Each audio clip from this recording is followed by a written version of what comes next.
Praise the Lord. Hallelujah.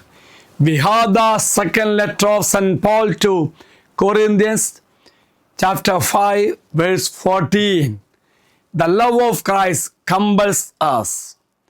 We are the reflection of St. Thomas Aquinas. The Holy Eucharist does not merely place within us the habit of grace and virtue. It also impels us to act in accordance with the words of St. Paul the Apostles. The love of God compels us.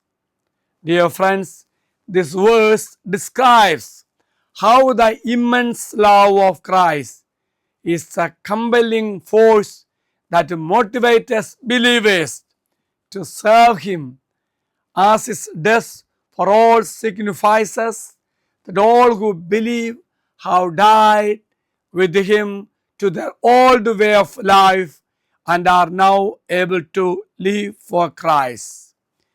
This transformative love compels Christians to spread the gospel, a message of reconciliation, as an act of gratitude for the new life in Christ.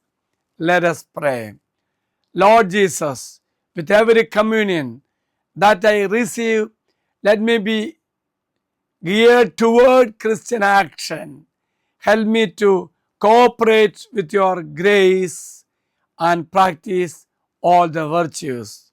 The Lord be with you. May Almighty God bless you, Father, Son, and the Holy Spirit. Amen. Have a great day to everybody.